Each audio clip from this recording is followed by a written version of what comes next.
மரச்செக்கு எண்ணெய்க்கு மாறுவோம், ஆரோக்கியத்தை காப்போம். மினாலியா மரச்செக்கு கடலை எண்ணெய், நல்லெண்ணெய் மற்றும் தேங்காய் எண்ணெய். மினாலியா, ஆரோக்கிய ஐஸ்வர்யம் பெருகட்டும். சாதிவாரி கணக்கெடுப்பு நீங்களாம் கேட்குறீங்க, ஆனால் இங்கே இருக்கக்கூடிய ஆளும் கட்சி திமுக அதெல்லாம் மத்திய அரசு மேலே எடுக்கணும், நாங்களே எடுக்க முடியாதுன்னு ஒரே நிலைப்பாட்டில் இருக்காங்களே, ஏன் பயமா? என்னது, என்ன காரணம்?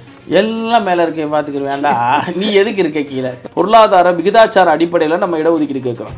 சாதி வாரியான கணக்கெடுப்பு எடுக்கணும்னு சொல்கிறோம். பிரிட்டிஷ்காரன் வச்ச கணக்கெடுப்பை இப்போ வரைக்கும் வச்சுக்கிட்டு இருக்கீங்க. இப்போ வரைக்கும் அந்த கணக்கெடுப்பில் தாங்க 2025 வரைக்கும் நடக்குது.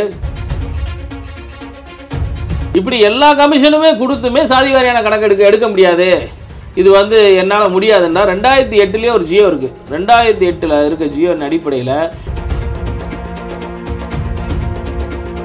நீ ஒருத்தரை வச்சுட்டு எல்லாரும் வசதியாக இருக்காங்க. நீங்கள் சொன்னால் சினிமாவில் காட்டுற மாதிரி நாங்கள் பூரா பண்ணையார் அவங்க நிலச்சி வந்தாரங்க எங்களை காமிச்சிட்டு இங்கே நக்கிட்டு திடுறோமே. இவங்களோட திட்டம் அது. எப்படி இந்தி வரக்கூடாதுன்றது மத்திய அரசாங்கத்தின் திட்டத்தில் தெரிஞ்சுக்கிறக்கூடாதுன்றக்காண்டி சாதி வாரியான கணக்கு சொந்த சாதியினுடைய பலத்தை தெரிஞ்சுக்கிடுவாங்கன்றக்காண்டி தான் இங்கே சாதி வாரியான கணக்கெடுப்பு எடுக்கிறதில்ல. ஒரு கான்ஸ்டியூஷனில் மதம் மாறினவனுக்கு சலுகைகள் கிடையாது. அது பிசி கேடரில் வந்துடுவாங்க, மைனாரிட்டி கேடரில் வருவாங்க. அவங்களுக்கு உரிய சலுகைகள் மட்டும்தான் அவங்களுக்கு வழங்கப்படும். ஆனால் இவர் இந்து பறையன் சர்டிஃபிகேட்டை வச்சு பார்லிமெண்ட் மெம்பராக இருக்கார். அவருடைய சட்டமன்ற உறுப்பினர்கள்லாம் இந்து பறையன் சர்டிஃபிகேட்டை வச்சுக்கிட்டு அவங்க சட்டமன்ற எல்லாம் கிறிஸ்டின், முஸ்லீம். ஆனால் இங்கே 69% கொடுத்தாலும் பத்தாத அளவுக்கு இங்கே சாதி இருக்குது. மக்கள், அடித்தட்டு மக்கள், எல்லா தேவரும் வசதியாக இருக்கானா, எல்லா தேவேந்திரனும் வசதியாக இருக்கானா, எல்லா பறையரும் வசதியாக இருக்கானா, எல்லா சமுதாயமும் இங்கே வசதியாக இருக்கா?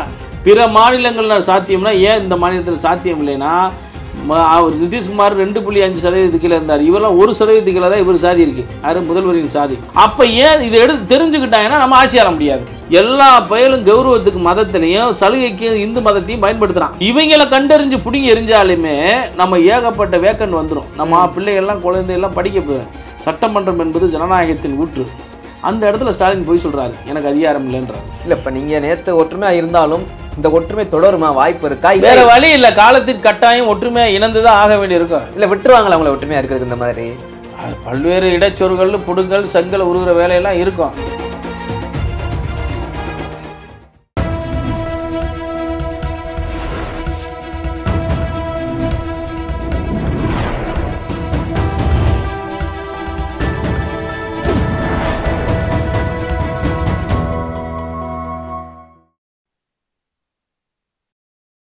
சேனல் 5 தமிழ் நேயர்களுக்கு வணக்கம். இன்றைய நேர்காணலில் நம்மோடு இணைந்திருப்பவர் தென்னிந்திய ஃபார்வர்ட் பிளாக் கட்சியின் நிறுவன தலைவர் திருமாறன்ஜி அவர்கள். வாருங்கள், அவரோடு பேசுவோம். சார் வணக்கம். வணக்கம் அரவிந்த், நல்லா இருக்கீங்களா? நல்லா இருக்கேன் சார். சொல்லுங்கள். இது பார்த்தீங்கன்னா அவர் அன்புமணி ராமதாஸ் அவரெல்லாம் கூட்டிகிட்டு முக்கியமான சமுதாய அமைப்பின் தலைவர்கள்லாம் எல்லாமே சாதிவாரி கணக்கெடுப்பு கேட்டு எனக்கு எல்லாம் ஒரு ஆர்ப்பாட்டத்தை ஈடுபட்டீங்க. சாதிவாரி கணக்கெடுப்பு நீங்களாம் கேட்குறீங்க, ஆனால் இங்கே இருக்கக்கூடிய ஆளும் கட்சி திமுக அதெல்லாம் மத்திய அரசு மேலே எடுக்கணும், நாங்களே எடுக்க முடியாதுன்னு ஒரே நிலைப்பாட்டில் இருக்காங்களே, ஏன் பயமா? என்னது, என்ன காரணம்? எல்லாம் மேலே இருக்க பார்த்துக்கிற வேண்டாம். நீ எதுக்கு இருக்க கீழே? நான் கேட்குறேன். சாதி வாரியான கணக்கெடுப்பு என்பது இந்த காலகட்டத்தில் ரொம்ப அவசியம், அத்தியாவசியம் கூட. சென்சஸ் ஆஃப் பிரிட்டிஷ் இந்தியா 1881 பிப்ரவரி 17 எடுத்துச்சு ஒரு பிரிட்டிஷ் கவர்மெண்ட். அதுக்கப்புறம் 10 ஆண்டுகளுக்கு ஒருக்கா ஜாதி வாரியான கணக்கெடுப்பு அவங்க எடுத்தாங்க. இந்த நாட்டினுடைய கலாச்சாரம், பண்பாடு, வாழ்வியல் முறை தெரியாதவன் நம்மளை பூரா ட்ரைபிளாக வச்சு நம்மளுக்கு வாழ்வாதாரத்தை முன்னேற்றுவதற்காக நம்ம சலுகை ஜாதி வாரியான கணக்கெடுப்பு வெள்ளக்காரன் கொடுத்தான். அதை இப்போ வரைக்கும் 2025 வரைக்கும் பிரிட்டிஷ்காரன் கொடுத்த ஜாதி வாரியான கணக்கெடுப்பை வச்சு தான் சலுகைகள் கொடுத்துட்ருக்கோம். இது எவ்வளோ பெரிய அவலம் இது! இந்த தமிழ்நாட்டில் எத்தனை ஜாதிகள் உள்ளே வந்திருக்கும், வெளியே போயிருக்கும், காணாமல் போயிருக்கும், அழிஞ்சு போயிருக்கும். அப்போ அந்த சலுகையெல்லாம் எங்கே போகுது? அப்போ இப்போ இந்தியாவிலே 69% இருக்கிற நாடு தமிழ்நாடு. அம்மா ஜெயலலிதா அம்மா வாங்கி கொடுத்தது ஸ்பெஷல் ஆக்டில். மற்ற மாநிலங்களில் 50%, மற்ற மாநிலத்துக்காரெல்லாம் போராடுறான். அப்போ இந்த 69%, 19% நீங்கள் கட் பண்ணுங்க, எதுக்கு அவங்களுக்கு கொடுக்குறீங்க? எங்களுக்கு கொடுங்க, எங்களுக்கு 69 கொடுங்க, இல்லைன்னா அதை எடுங்கன்றான் நீ. ஆனால் இங்கே 69% கொடுத்தாலும் பத்தாத அளவுக்கு இங்கே சாதி இருக்குது. அவ்வளோ சாதிகள் வறுமை கோட்டுக்கு கீழே. நாங்கள் என்ன சொல்கிறோம், விகிதாச்சார அடிப்படையில், பொருளாதார ஏற்றத்தாழ்வுகள் அடிப்படையில், பொருளாதாரத்திற்காக ஜாதியும் பகுமானத்திற்காக பெருமைக்காக மதத்தில் இருக்கக்கூடிய நபர்களெல்லாம் கண்டறிந்து கலைந்தெறிந்து இவர்களை பூரா நீக்கிட்டு கரெக்டாக வசதி வாய்ப்பில் இருக்கவனுக்கு ஒரு சலுகையும் கீழே இருக்கிறோம். இப்போ நான் வசதியாக இருக்கேன்னா இதே இனத்தில் பிறந்து ஒருத்தர் ரொம்ப அடித்தட்டில் இருப்பான், குடியிருக்க வீடு கூட இல்லாமல் இருப்பான். பொருளாதார விகிதாச்சார அடிப்படையில் நம்ம இடஒதுக்கீடு கேட்குறோம், சாதி வாரியான கணக்கெடுப்பு எடுக்கணும்னு சொல்கிறோம். நிதிஷ்குமார் எடுத்துட்டார். அவர் ஒரு மைனாரிட்டி கம்யூனிட்டி, அவர் எடுத்துட்டு அவரை விட மைனாரிட்டி கம்யூனிட்டி இருக்கிறவங்க மாதமே 6,000 ரூபா சம்பளம் வர்றவங்களுக்கு அவங்கள 2,30,000 பேரை தேர்ந்தெடுத்து அவங்களுக்கு 10 லட்ச ரூபா வச்சு கொடுத்து கடை வச்சு கொடுத்துருக்காரு. இங்கே ராக்கெட் கம்பெனி ஆரம்பிக்க போகிறாங்க. மக்கள் அடித்தட்டு மக்கள் எல்லா தேவரும் வசதியாக இருக்கானா, எல்லா தேவேந்திரனும் வசதியாக இருக்கானா, எல்லா பறையரும் வசதியாக இருக்கானா, எல்லா வன்னியரும் வசதியாக இருக்கானா, எல்லா நாடாரும், எல்லா கவுண்டரும், எல்லா பிள்ளைமாரும், எல்லா சமுதாயமும் இங்கே வசதியாக இருக்கா, எல்லா முக்குலத்தூரும் வசதியாக இருக்கா? நீ ஒருத்தரை வச்சுட்டு எல்லாரும் வசதியாக இருக்காங்க நீங்கள் சொன்னால் சினிமாவில் காட்டுற மாதிரி நாங்கள் பூரா பண்ணையார் அவங்க நிலச்சி வாழ்ந்தாரம் எங்களை காமிச்சிட்டு இங்கே நக்கிட்டு திடுறோமே, வறுமையில் வாழ்கிறோமே. ஒரு சிலரை வச்சு நீ எப்படி கணக்கெடுப்பு, இது பிரிட்டிஷ்காரன் வச்ச கணக்கெடுப்பை இப்போ வரைக்கும் வச்சுக்கிட்டு இருக்கீங்க. இப்போ வரைக்கும் அந்த கணக்கெடுப்பில் தாங்க 2025 வரைக்கும் நடக்குது. காக்கா காலிஸ்கர் கணக்கெடுப்பு எடுத்தாங்க, இந்தியாவின் முதல் தேசிய ஆணையம் ஜாதி வாரியான கணக்கெடுப்பு எடுக்கிறதுக்கு. அதில் 2399 நினைக்கிறேன், 2399 ஜாதிகளை வரையறுக்கிறாங்க இந்தியா முழுவதும். அதில் பார்த்தீங்கன்னா 89 ஜாதிகளை எம்பிசின்னு கொண்டு வராங்க. எம்பிசின்னு கொண்டு வந்து அவங்களுக்கு பொருளாதார வாழ்வியல் நிலை, மேய்ச்சல் நிலங்கள், அவங்களுக்கு வீடு வசதிகளை பெருக்கி கொடுக்கணும், 33% இடஒதுக்கீடு கொடுக்கணும், அவங்கள வாழ்க்கை முன்னேற்றணும், அவங்க மருத்துவர் வண்ணார் சமுதாயத்திலேருந்து எல்லா சமுதாயத்திற்கான வரமுறையை அவங்க வகுத்து கொடுக்குறாங்க. அதையும் நிறைவேற்றலை. காக்கா காலிஸ்கரனுடைய தலைமையிலான முதல் தேசிய ஆணையம் அந்த ஆணையத்தையும் சரி பண்ணல. அதுக்கப்புறம் மண்டல் கமிஷன், அதில் விபி சிங் 27%, அவர் ஆட்சியே டிசால் ஆச்சு, 27% நமக்காண்டி வாங்கி கொடுத்தாரு எம்பிசி மக்களுக்காக.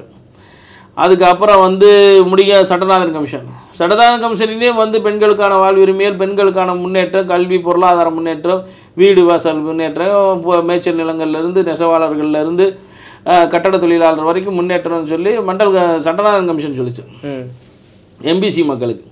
அடுத்து அம்பா சங்கருடைய கமிஷன். இப்படி எல்லா கமிஷனுமே கொடுத்துமே சாதி வாரியான கணக்கெடுக்க எடுக்க முடியாது, இது என்னால் முடியாதுன்னா 2008 ஒரு ஜியோ இருக்குது. 2008 இருக்க ஜியோவின் அடிப்படையில் நீங்கள் உங்கள் மாநில அரசாங்கத்திற்கு உட்பட்டு நீங்கள் அந்த ஜாதி வாரியான கணக்கெடுப்பு எடுக்கலான் இருக்கு. ஏன் இவர் செய்யக்கூடாது? பிற மாநிலங்கள் சாத்தியம்னா ஏன் இந்த மாநிலத்தில் சாத்தியம் இல்லைன்னா, அவர் நிதிஷ்குமார் 2.5% கீழே இருந்தார், இவரெல்லாம் 1% கீழே தான் இவர் சாதி இருக்குது. யார்? முதல்வரின் சாதி. இந்த ரூமில் அடைச்சிடலாம் அவங்க சாதி ஆளுகளை. இவர் இந்த நாட்டை ஆண்டுகிட்டு இருக்காருன்னு தெரிஞ்சுக்கிறோம்ல, அரவிந்த் தெரிஞ்சுக்கிடுவார், தம்பி தெரிஞ்சுக்கிடுவாரு. ஏன்னா நம்ம 1% கீழே இருக்கவே நம்மளை ஆண்டுகிட்டு இருக்கேன், எத்தனை ஆண்டுகள் 67 ஆண்டுகிட்டு இருக்காங்க, நம்மளாம் ஏன்டா அவங்க கையை கட்டி நிற்கிறோம்? அப்போ நான் என்ன நிலையில் இருக்கேன்னு நான் தெரிஞ்சுக்கணும்ல, ஒவ்வொரு சமுதாயமும் என்ன நிலையில் இருக்குன்னு தெரிஞ்சுக்கணும்ல.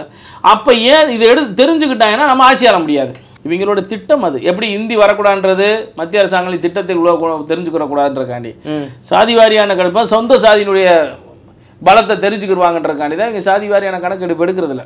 அதுபோல் இந்த மதத்தில் ஒழிஞ்சுக்கிற தோழர் திருமாவளவன் சொல்கிறார், நான் இந்து சர்டிஃபிகேட் தான் வச்சுருக்கேன், ஆனால் நான் பிற மதங்களை தான் வழிபடுறேன், நான் இஸ்லாமிய மதத்தையும் கிறிஸ்தவ மதத்தையும் தான் எங்கள் அக்கா எல்லாம் வழிபடுறாங்க இவர் சொல்கிறாரு. ஒரு கான்ஸ்டியூஷனில் மதம் மாறினவனுக்கு சலுகைகள் கிடையாது. அது பிசி கேடரில் வந்துடுவாங்க, மைனாரிட்டி கேடரில் வருவாங்க, அவங்களுக்கு உரிய சலுகைகள் மட்டும்தான் அவங்களுக்கு வழங்கப்படும். ஆனால் இவர் இந்து பறையன் சர்டிஃபிகேட்டை வச்சு பார்லிமெண்ட் மெம்பராக இருக்கார். அவருடைய சட்டமன்ற உறுப்பினர்கள்லாம் இந்து பறையன் சர்டிஃபிகேட்டை வச்சுக்கிட்டு அவங்க சட்டமன்ற எல்லாம் கிறிஸ்டின், முஸ்லீமு, அவங்க சட்டமன்ற உறுப்பினராக இருக்காங்க. அப்போ இந்த மாதிரி அவல நிலையெல்லாம் கலைஞ்செறியணும். எல்லா பயலும் கௌரவத்துக்கு மதத்திலையும் சலுகைக்கு இந்து மதத்தையும் பயன்படுத்துகிறான். இவங்களை கண்டறிஞ்சு பிடிங்கி எரிஞ்சாலுமே நம்ம ஏகப்பட்ட வேக்கன் வந்துடும், நம்ம பிள்ளைகள்லாம் குழந்தைகள்லாம் படிக்க போயிடும். அந்த நிலையெல்லாம் வந்துடக்கூடாதுன்றதுக்காண்டி தான் அவங்க ஜாதி வாரியான கணக்கெடுப்பு எடுக்கிறதில்ல. நம்ம சமூக நீதி கூட்டமைப்புன்னு சொல்லி தமிழ் சமுதாயம் மட்டும் இல்லாமல் தமிழ்நாட்டில் வாழக்கூடிய பல்வேறு சமூகங்களை ஒன்றிணைத்து தான் இனிமேல் போராட்டம் தொடர போகுது. அடுத்த மாதம் 14ஆம் தேதி இவங்க பட்ஜெட் கூட்டத்தொடர்னு சொல்லியிருக்காங்க. அதுக்குள்ளே இவங்க ஜாதி வாரியான கணக்கெடுப்பு எடுக்கிறேன்னு சொல்லணும். சட்டமன்றம் என்பது ஜனநாயகத்தின் ஊற்று. அந்த இடத்துல ஸ்டாலின் போய் சொல்கிறாரு, எனக்கு அதிகாரம் இல்லைன்றாரு. நேற்று நீங்கள் இந்த இதை போராட்டம் பண்ணும்போது நான் பார்த்த சந்தோஷம் என்னன்னா, சில வரிகள் ஞாபகம் வந்துச்சு. யார் சொன்ன வரிகள்னு தெரியல. வடக்கே வன்னியரும் பறையனும் ஒன்றிணைந்தால், தெற்கே தேவனும் தேவேந்திரனும் ஒன்றிணைந்தால், இங்கே ரத்தம் குடிக்கும் ஓநாய்கள் சிதறி ஓடும்னு சொல்லி ஒரு வரிகள் இருந்தது. அந்த வரிகளுக்கு ஏற்ற மாதிரி தான் நேற்று எல்லா ஜாதியிலையும் குறிப்பாக முக்கிய நபர்கள் எல்லாமே பேசுனீங்க. இதுக்கான விடை கிடைக்கும்னு நினைக்கிறீங்களா? இங்கேருந்து திமுக அதுக்கு வந்து கடைசி வரைக்கும் எடுக்காமல் போராடும். அப்படி போராட்டுச்சுன்னா பெரிய பின்னடைவை அது சந்திக்கும். வடநாட்டுகளில் இருக்கக்கூடிய போராட்டங்கள் வேறு, தென் மாவட்ட போராட்டம் என்பது வேறு. இது அவருக்கே தெரியும். இன்னும் எங்கள் மக்கள் விழித்து கொள்ளவில்லை. விழித்து கொண்டார்கள் என்று சொன்னால் இவர்கள் ஆட்சி ஆள முடியாது என்பது அவர்களுக்கு தெரியும். அதனால் கண்டிப்பான முறையில் வடநாட்டில் இருக்கக்கூடிய போராட்டம் போல் எங்கள் போராட்டம் இருக்காது. தென் மாவட்டத்தில் வெறும் கருவலை காட்டிலே வாழ்ந்து கொண்டு பல இன்னல்களையும் கஷ்டங்களையும் தாங்கிக்கிட்டு இருக்கோம். அதனால் வந்து இவங்க ஜாதி வாரியான கணக்கெடுப்பு, விகிதாச்சார அடிப்படையில் அவங்க இடஒதுக்கீடு, மதத்தில் ஒளிஞ்சிருக்கவங்க கணக்கெடுப்பு எடுத்து அவர்களெல்லாம் கலைந்தெறிய வரை எங்கள் போராட்டம் தொடரும். இல்லை, இடஒதுக்கீடு மற்றதெல்லாம் இருக்கட்டும், நம்ம அமைச்சரவையில் இடஒதுக்கீடு பார்த்தாலே உங்களுக்கு தெரியும், ரொம்ப மைக்ரோ லெவலில் இருக்கக்கூடியவங்க தான் அதிக லெவலில் இருக்காங்களே. என்ன காரணம்? பெரும்பான்மையில எங்கே போச்சு? அது இதெல்லாம் நம்ம சொல்லிடுவோன்றக்காண்டி தான் அவங்க எடுக்கிறது இல்லை. இதெல்லாம் சொல்லிடுவோங்கன்றக்காக எடுக்கிறது இல்லை, வைக்கிறது இல்லை. நான் எந்த ஜாதிக்கும் எதிரானவனும் இல்லை, எந்த மொழிக்கும் எதிரானவனும் நான் இல்லை. ஆனால் எல்லாத்துக்கும் சமூக நீதி கிடைக்கணும்னு நம்ம எதிர்பார்க்குறோம். அவங்க அதனால தான் இவங்க ஜாதி வாரியான கணக்கெடுப்பு எடுக்கிறது இல்லை. விகிதாச்சார அடிப்படையில் பிற மொழி பேசுகிறவங்க இருந்தால் அவங்களுக்கு நம்ம கொடுக்கலாம், அதில் எந்த தடையும் இல்லை. ஆனால் நாங்கள் வந்து விகிதாச்சார அடிப்படையில், எண்ணிக்கை அடிப்படையில், பொருளாதார அடிப்படையில் பின்தங்கி இருக்கிறோம். எண்ணிக்கை முதல்ல வந்து சாதி ரீதியான எண்ணிக்கை தேவை. எங்களுக்கு வந்து தேவரினம் கேட்குறோம். தேவரத்தில் கல்லர், மறவர், அகமுடியார் இவங்களெல்லாம் கணக்கெடுத்து தனித்தனியாக உட்பிரிவுகளோடு கணக்கெடுக்கப்பட வேண்டும். அதை தேவரின மொத்தமாக சொல்லணும். இத்தனை பேர் இருக்காங்க, எங்கள் சலுகையில் பிரித்து கொடுக்கணும். இப்போ எங்கள் இதில் டிஎன்டி இருக்குது, டிஎன்சி இருக்குது, எம்பிசி இருக்குது, பிசி இருக்குது. இதெல்லாம் வந்து தேவர் இனம் என்று அறிவிக்கப்பட வேண்டும். இதெல்லாம் இருந்துச்சு. இத்தனை சதவீத மக்கள், முக்குளத்தூர் சமுதாய மக்கள் இவ்வளோ இருக்காங்க, இவங்களுக்கு இத்தனை சதவீத இடஒதுக்கீடு கொடுக்கணும். எண்ணிக்கையில் மைனாரிட்டியாக இருந்தாங்கன்னா சலுகையில் குறைச்சிக்கிறோம். எண்ணிக்கையில் அது குறைவாக இருந்தாங்கன்னா, அதிகமாக இருந்தால் சலுகைகளை கூட்டி கொடுங்கன்னு சொல்கிறோம். அவ்வளோதான். இதை தான் அன்புமணி ராமதாஸும் சொல்கிறாரு, நாங்களும் சொல்கிறோம். அந்தந்த சமுதாய எண்ணிக்கையின்படி நீங்கள் விகிதாச்சார அடிப்படையில் எங்களுக்கு ஜாதி வாரிய இடஒதுக்கீடு கொடுன்னு சொல்கிறோம். அதுதான். இல்லை, இப்போ நீங்கள் நேற்று ஒற்றுமையாக இருந்தாலும் இந்த ஒற்றுமை தொடருமா? வாய்ப்பு இருக்கா? வேறு வழி இல்லை, காலத்திற்கு கட்டாயம் ஒற்றுமையாக இணைந்து தான் ஆக வேண்டியிருக்கும். இல்லை, விட்டுருவாங்களா அவங்கள ஒற்றுமையாக இருக்கிறதுக்கு? இந்த மாதிரி பல்வேறு இடைச்சொருகள், புடுங்கல், செங்கல் உருகிற வேலையெல்லாம் இருக்கும். அண்ணாமலை உருகிற செங்கல் வேற, இவங்க உருகிற செங்கல் வேற. ஆனாலும் இப்போ இருக்கக்கூடிய அந்த கூட்டணியில் இருக்கக்கூடிய தலைவர்கள் நிலையான தலைவர்கள். இப்போ என்னை போன்றவர்கள், பங்காளி முத்துரமேஷ் நாடாராக இருக்கட்டும், கே செல்வகுமாராக இருக்கட்டும், ஆறுமுக கவுண்டராக இருக்கட்டும், அண்ணா சரவணனாக இருக்கட்டும், இப்படி பல்வேறு தலைவர்கள்லாம் வந்து ஒருங்கிணைந்து நிற்கிறோம். தமிழ் சமூகங்கள் பூரா ஒன்று சேர்ந்து நிற்கிறோம். அதனால் எங்களுக்குள்ள எந்த பிணக்கமும் பிரிவும் வராது. நாங்கள் எல்லாம் முனைப்போடு செயல்பட போகிறோம். இதுக்கு ஒரு முடிவு தெரியாமல் நாங்கள் வந்து இதில் பின்வாங்க மாட்டோம். ஆனால் இதில் நமக்கு பாசிட்டிவிட்டி தான் நிறையா இருக்குது, நெகட்டிவிட்டி ஒரு பாயிண்ட் கூட கிடையாது. இல்லை, நாங்கள் என்ன சொல்கிறோம், இந்த தெலுங்கு பேசுகிறவங்களுக்குலாம் சலுகை கொடுக்கக்கூடாதுன்னு சொல்லலை, ஃபார்வர்டு கம்யூனிட்டினா சலுகை கொடுக்கக்கூடாதுன்னு சொல்லலை. இதில் எஃப்சி இடபிள்யூஎஸ்க்கு இடஒதுக்கீடு வேணும்னு சொல்கிறோம். எக்கனாமிக்கல் வீக்கர் செக்ஷனாக இருக்கக்கூடிய 69 சமுதாயம், ஆங்கில இந்தியிலேருந்து, பிராமண சமுதாயத்திலேருந்து, அதில் ரெட்டியார்லேருந்து, நாய்க்கர்லேருந்து, கூமட்டி செட்டியார் வரைக்கும் அந்த சமுதாயம் இருக்குது, இடபிள்யூஎஸில் இருக்காங்க. அவங்களுக்கும் சமூக நீதி வேணும். அதே போல் தெலுங்கு பேசக்கூடியவர்களுக்கும் சலுகைகள் வேண்டும். எல்லாருக்கும் சமூக நீதியான எண்ணிக்கை விகிதாச்சார அடிப்படையில் சலுகையில் பகிர்ந்தளிக்கப்படும். 100% நாங்கள் கொடுக்கணும்னு சொல்கிறோம். இப்போ இங்கே வாழக்கூடிய சௌராஷ்டிரா இனம் இருக்காங்க, அவங்களுக்கு எண்ணிக்கையின் அடிப்படையில் அவங்களுக்கு சலுகையை கொடுன்னு சொல்கிறோம். மைனாரிட்டி சமூகம், இந்த மண்ணை சார்ந்தவர்கள், இந்த மண்ணில் எங்கெங்கெல்லாம் மைனாரிட்டி சமூகம், இருளர்கள் இருக்காங்க, குறவர்கள் இருக்காங்க. இதில் நாடோடி குறவர்களுக்கு போய் சலுகை கொடுத்துருக்காங்க, அந்த மராட்டிய குறவர்கள் அவர். ஆனால் இந்த மண்ணில் வாழ்ந்த குறவர்களுக்கு சலுகைகள் பறிக்கப்பட்டிருக்கு. இன்னும் சாதி சான்றிதழே இல்லாமல் சண்டை போட்டுக்கிட்டு இருக்காங்க. இப்போ அவங்களுக்கெல்லாம் விகிதாச்சார அடிப்படையில் சமூக நீதி என்பது அதுதான். இது வந்து பறையருக்கும், குறவருக்கும், கல்லருக்கும், மறவருக்கும், எல்லா சமுதாயத்திற்கும், தேவருக்கும், தேவேந்திரருக்கும், நாடாருக்கும், பில்லம்மாருக்கும், நாய்க்கருக்கும், கோணாருக்கும், எல்லா சமூகத்திற்கும் சமூக நீதி கிடைக்கணும். பிராமணர்களுக்கும் சமூக நீதி கிடைக்கணும், நாய்க்கருக்கும் எல்லாருக்கும் சமூக நீதி கிடைக்கின்றதுக்காண்டி தான் இந்த கூட்டமைப்பை தவிர நாங்கள் எல்லாம் தமிழ் சமுதாய தலைவர்கள்லாம் இல்லை, எல்லா சமுதாய தலைவர்களும் இருக்காங்க. எல்லாரும் அவரவர் சமுதாயத்திற்கு விகிதாச்சார அடிப்படையில் எங்களுக்கு இடஒதுக்கீடு கொடுங்கன்னு தான் போராட போகிறோம். அது திராவிட கட்சிகள் தடையாக இருந்தால் அந்த திராவிட கட்சியை எதிர்த்து போரிட போகிறோம். ஓகே சார், எங்களுடைய பல்வேறு கேள்விகளுக்கு உங்கள் நேரத்தை ஒதுக்கி பதில் தந்தமைக்கு ரொம்ப நன்றி. தொடர்ந்து பேசுவோம். நன்றி அரவிந்த்.